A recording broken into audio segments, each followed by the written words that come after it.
ताकद आहे, त्या जागेत काय आहे, पावर आहे. काय काही जागेचं वर्णन जर केलं तर संसारामध्ये सहज म्हणता, जर एखादा माणूस गाडीवरून जर पडला तर काय म्हणता, ती जागाच खराब आहे गाड्या, ते पडलेले आहेत ना म्हणून बोलतात.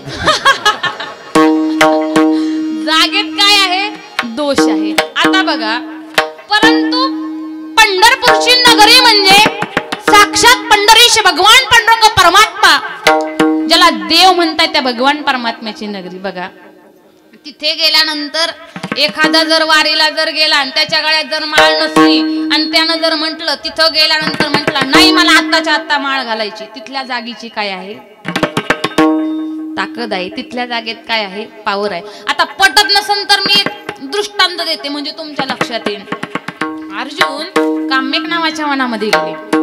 कोणत्या वनात, वा, म्हणजे अजून तरी कोणाला भूक काय लागलेली नाही.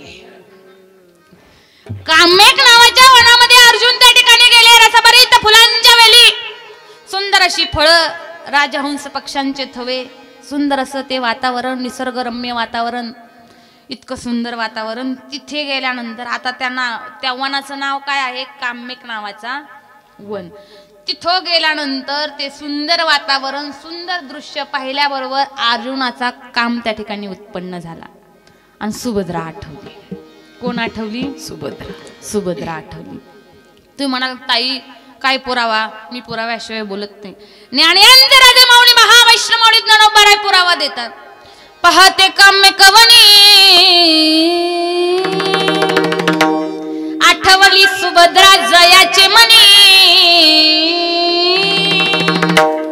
काम पियुषा परी प्रगटला.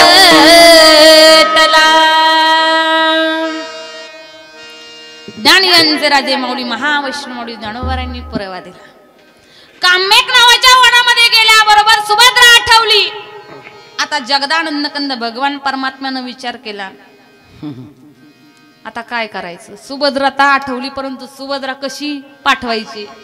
साक्षात जगाचा जगन्नाथ ब्रह्मांडाचा मालक, विश्वाचा मालक, ज्याला देव म्हणतात, त्या भगवान परमात्म्यानं सुभद्रेचं रूप घेतलं. कोणाचं रूप घेतलं, सुभद्रेचं. आणि त्या काम्यक नावाच्या वनामध्ये क्रीडा केल्या.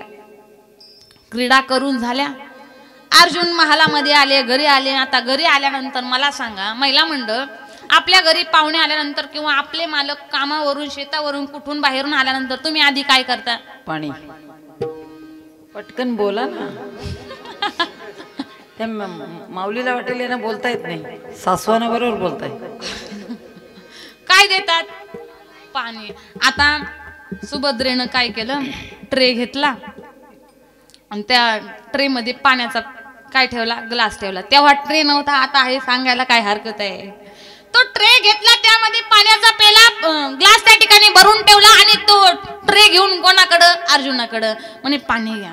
आता पाण्याचा ग्लास हातामध्ये घेतला. अर्जुनानं सुभद्राकर असं टकर मकर पाहिलं. ती म्हणती, बया काय अशी नव्या नवरीवाणी पाहता, काय अशी नव्या नवरीवाणी पाहता, आपलं काय काल लग्न झालं का, असं काय पाहता तुम्ही. पाणी पिलं, पुन्हा ट्रे मध्ये ग्लास ठेवला, पुन्हा पाहिलं, सुभद्रेकडे पाहिलं. तिनं पुन्हा प्रश्न केला, असं काय नव्या नवरीवाणी पाहता तुम्ही माझ्याकडं. मग अर्जुनानं गप बसावं ना, म्हणे तू कालच्या दिवसासारखी दिसतच नाही. काय म्हणे, तू कालच्या दिवसासारखी दिसतच नाही. आणि असं काय म्हणताय, 8 दिवस झाले सप्त्याला तुम्ही हिंडताय, 8 दिवसानंतर तुम्ही घरी आलात, असं काय बोलता, तू कालच्या दिवसासारखी दिसतच नाही. मग सुभद्रेनं अर्जुनाला सांगितलं, अहो मालक, 8 दिवसापासून तुमची माझी भेट नाही, गेल्यानंतर तुम्ही आजच परत आला, तुम्ही काय म्हणतात, तू कालच्या दिवसासारखी दिसत नाही, तुमची माझी भेटच नाही, नाही तू कालच्या दिवसासारखी दिसतच नाही. अर्जुनानं एकच प्रश्न लावून धरला, तू कालच्या दिवसासारखी दिसत नाही. आणि सुभद्रा म्हणायची, तुमची माझी भेटच नाही. बरं पाणी झालं, मग नंतर काय येतो, वा चहा. आता दूध आलं, दूध घेतलं पुन्हा पाहिलं टकरमकर पाहिलं म्हणे तू कालच्या दिवसासारखी दिसतच नाही म्हणे काय असं नव्या नवरीवाणी बघताय ना सारखं सारखं म्हणता कालच्या दिवसासारखी दिसत नाही दिसत नाही दिसत नाही तुमची माझी भेटच नाही मग अर्जुनाचा क्रोध आडावर झाला मारण्याकरता असा हात वर सरसावरला त्यावेळेला धर्मराजा पळत आले आणि धर्मराजा अर्जुनाला समजावून सांगू लागले अरे अर्जुना मोठ्याचं लेकरू आपल्या घरी आलंय रे लोकांचं लेकरू आपल्या घरी आलंय माहेर सोडून आपल्या घरी आलंय मग असं हात उचलायचा नसतो काही चुकलं असेल तर 4 गोष्टी समजावून सांगायच्या असत्या परंतु असा हात उचलायचा नसतो रे दादा मला हिच्याशी संसार करायचा नाही अरे झालं काय भीमदादाला सांगितलं जा भगवान परमात्म्याला निरोप द्या देवाला असा निरोप द्या धोतर घालत असन तर काष्टा घालायला आमच्या इथं या आणि जेवत असन तर हात धुवायला कुठं या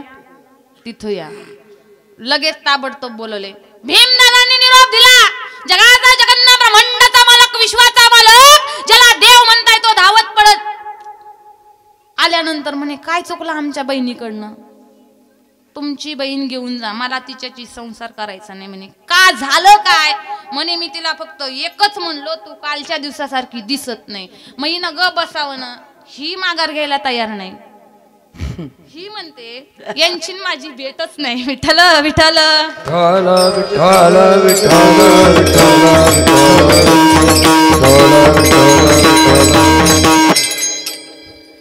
हिला फक्त एवढंच म्हणलं तू कालच्या दिवसासारखी दिसत नाही पण ही म्हणते तुमची माझी भेटत नाही मग भगवान परमात्म्यानं विचार केला झालं हा पराक्रम आपणच केला आता आपणच भोगा म्हणे काय झालं म्हणे थांबा आपण दोघच जण चर्चा करू कवाड लावून घेतलं इकडं कवाड म्हणते ना हा दरवाजा लावून घेतला कवाड दरवाजा लावून घेतला महालाचा दरवाजा लावून घेतला आणि विचारलं तुम्हाला कालच्या दिवसासारखी सुभद्रा पाहिजे का म्हणे हो मी फक्त तिला एवढंच म्हणलो तू कालच्या दिवसासारखी दिसत नाही तर ही म्हणती तुमची माझी भेटच नाही आता भगवान परमात्म्यानं विचार केला पराक्रम आपणच केला आता आपणच बघा तुम्हाला कालच्या दिवसासारखी सुभद्रा पाहिजे म्हणे हो मला कालच्या दिवसासारखी सुभद्रा पाहिजे भगवान परमात्म्याला सांगितलं तुम्ही इथं शांत बसा तुम्हाला कालच्या दिवसासारखी सुभद्रा दाखवतो अर्जुन बसले जगाचा जगन्नाथ ब्रह्मांडाचा मालक विश्वाचा मालक त्यानं पुन्हा सुभद्रेचं रूप घेतलं आणि अर्जुनाला विचारलं अशीच दिसत होती का म्हणे हो देवा 100% अशीच दिसत होती अशीच दिसत होती म्हणे हो अशीच दिसत होती मग जगाच्या जगन्नाथानं विश्वाच्या मालकानं डोक्यावरचा पदर खाली केला पाहत होतं कठीण केलेलं पाहत होतं कठीण केलेलं म्हणे देवा तुम्ही म्हणे हो अर्जुना अरे काम्यक नावाच्या वनामध्ये गेल्यानंतर तुमचा काम उत्पन्न झाला त्यावेळेला तुम्हाला सुभद्रा आठवली मग मी सुभद्रेचं रूप घेतलं आणि त्या ठिकाणी काय केली क्रीडा केली दृष्टांत संपला दृष्टांतातला तात्पर्यार्थी भावार्थ असा आहे काही काही जागेत काय असतो दोष असतो काही काही जागेत ताकद असते आता अर्जुनातच पाहना काम्यक नावाच्या वनामध्ये गेल्यानंतर सुभद्रा आठवली कारण ती जागा त्या जागेचंच नाव काय आहे त्या वनाचं नाव काम्यक नावाचं वन तिथं गेल्यानंतर माणसाला काम उत्पन्न होतंय काय होतंय काम उत्पन्न होतोय मग या ठिकाणी तुकोबाराय तुम्ही आम्हाला सांगण्याचा प्रयत्न करताय जगदानंद कंद भगवान परमात्म्याच्या नगरीमध्ये वास्तव्य केल्यानंतर माणसाच्या मनाला वेड लागतोय वेड वेडा झालो मी तव छंदे वेडा झालो मी तव छंदे मी गातो नाचतो आनंदे मी गातो नाचतो आनंदे गातो नाचतो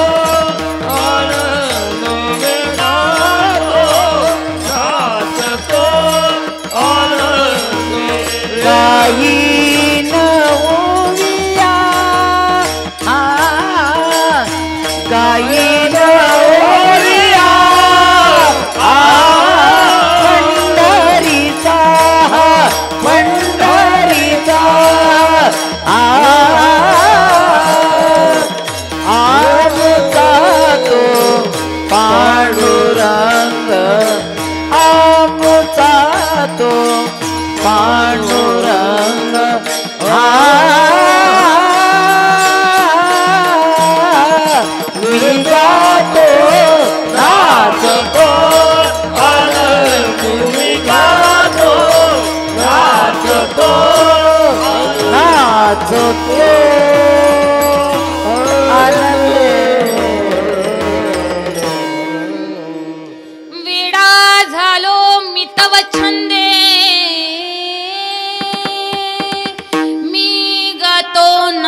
वेड लागलंय म्हणाला.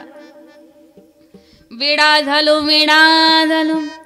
हरीच्या आलो जागरणा. तिथं गेल्यानंतर माणसाची अवस्था काय होते, माणसाच्या मनाला काय लागतंय, वेड लागतंय. आता बघा या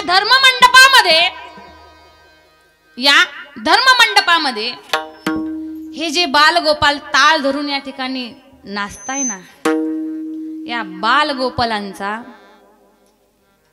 कधीही वाकडं पाऊल उभ्या आयुष्यात पडणार नाही.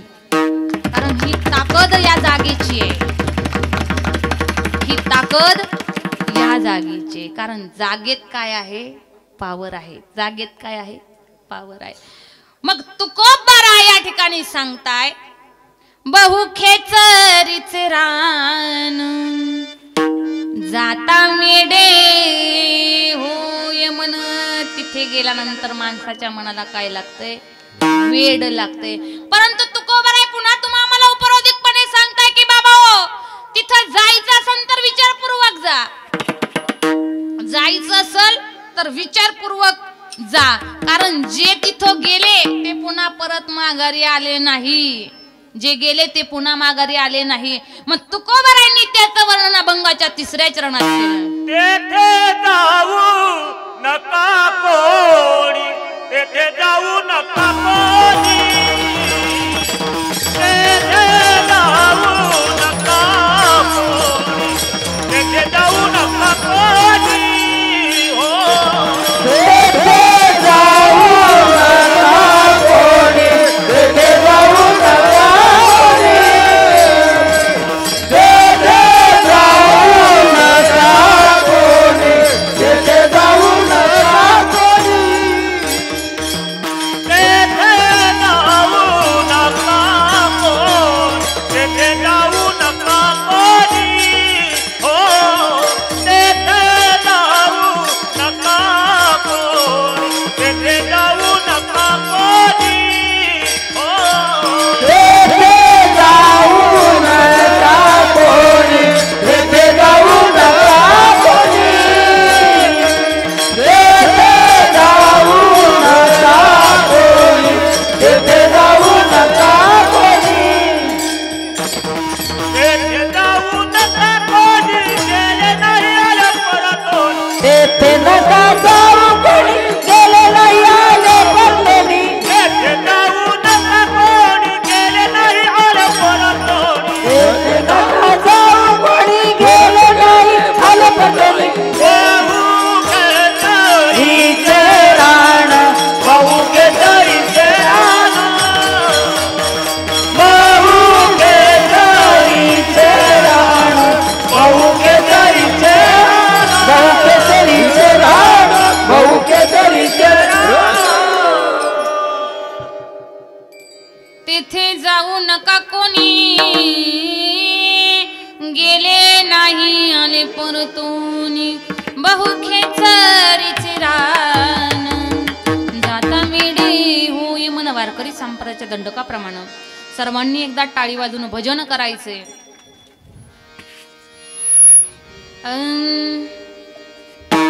विठोबा रखुमाई, विठोबा रखुमाई, विठोबा रखुमाई, विठोबा रखुमाई, विठोबा रखुमाई,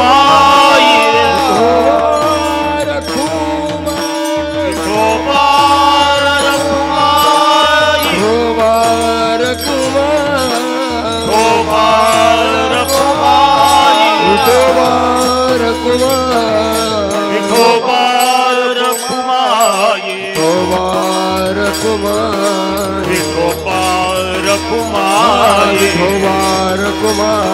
विठोबा रखुमाई, विठोबा रखुमाई, विठोबा रखुमाई, विठोबा रखुमाई, विठोबा रखुमाई, विठोबा रखुमाई, विठोबा रखुमाई, विठोबा रखुमाई, विठोबा रखुमाई, विठोबा रखुमाई,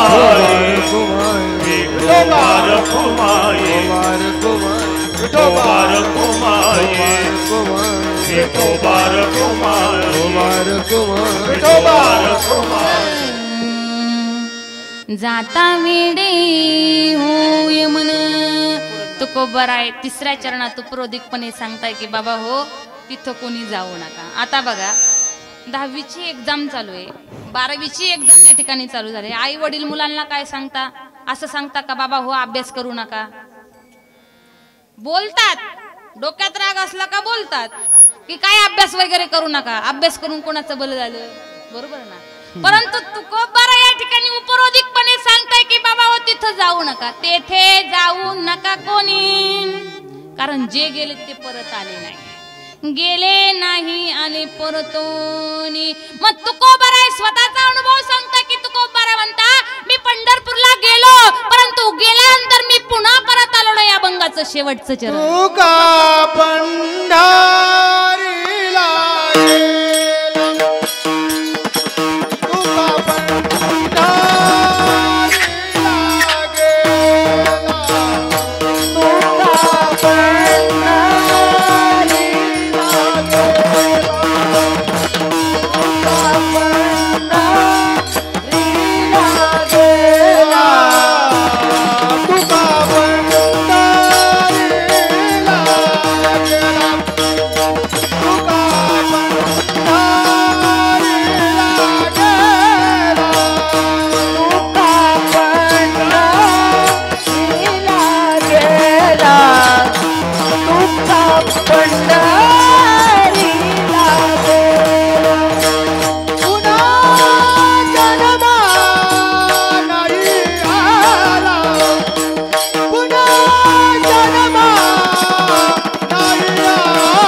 शिवाजीराव पटवाजाला एकदा जाता वेळे होई मन मन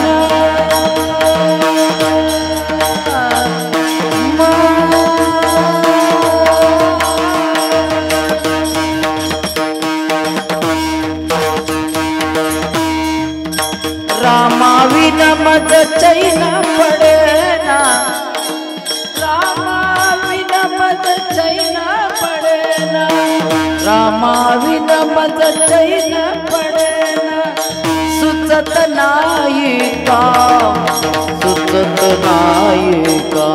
कसा मला टाकून गेला राम कसा मला टाकून गेला राम कसा मला टाकून गेला बहुतेच जाता वेळे होई मन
जाता विडे हो येऊन तुकोबारा म्हणता मी पंढरपूरला गेलो, परंतु गेल्यानंतर मी पुन्हा जन्माला आलो नाही. तुका पंढरीसी गेला पुन्हा जन्म नाही आला, बहु खेचरीचे रान जाता वेडे होय मन ज्ञानेश्वर माऊली.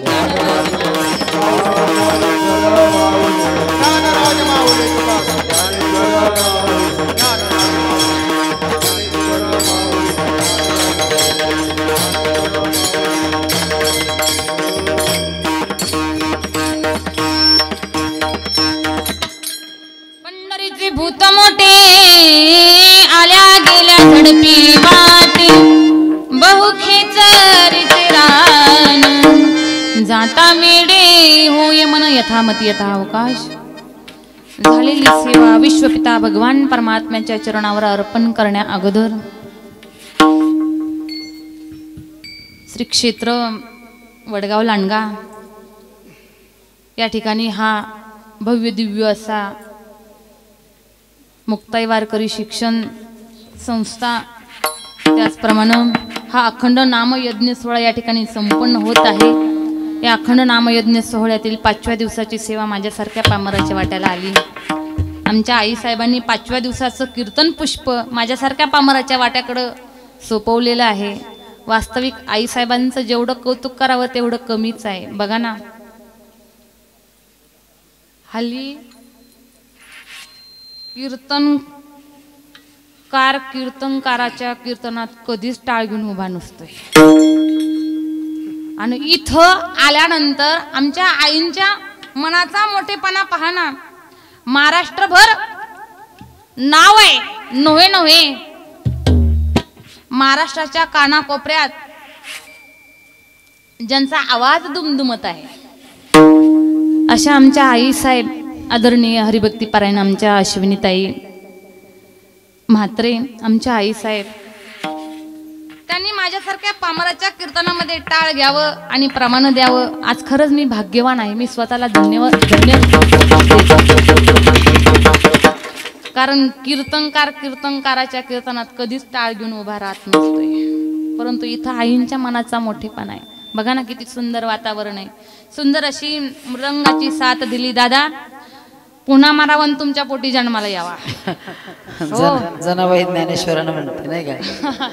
तसं मी आज तुम्हाला म्हणते, मेल्यानंतर पुन्हा तुमच्या पोटी जन्माला यावा। सुंदर अशी मृदंगाची साथ दिली दादा, तुमचं या ठिकाणी मी आभार मानते। सुंदर अशी पेटीची साथ दिली दादा, तुमचं या ठिकाणी मी मनापासून आभार मानते। सुंदर अशी गुणीजन मंडळी, गायक वादक वृंद मंडळी। आता कसं या गावात पहिल्यांदी म्हणजे येणं झालंय, अजून प्रत्येकाचा परिचय नाही, तरी मी गायक गुणीजन मंडळींना सर्वांच्या ठिकाणी मी मनापासून ऋणनिर्देश करते। त्याचप्रमाणे आमचं हे बालगोपाल भजनी मंडळ बघा ना, 3 महिन्यात कीर्तन करणं सोपी गोष्ट नाही। आणि जवळजवळ आजच्या या पत्रिकेमध्ये आमच्या बाल महिला भगिनीच कीर्तन तीन जणींचं कीर्तन आहे। मी पाहिलं, अभिमान आहे मोठा। 3 महिन्यात कीर्तन सोपं एवढी गोष्ट नाही। काही 9-9, 10-10 वर्ष राहून पहिला अभंग पाठ होत नाही। इथं डायरेक्ट 3 महिन्यात डायरेक्ट स्टेजवर उभं राहून डायरेक्ट गादीवर या ठिकाणी कीर्तन करणं ही सोपी गोष्ट नाही, परंतु ती ताकद आमच्या आई साहेबांची। 3 महिन्यात पोरी तयार झाल्या।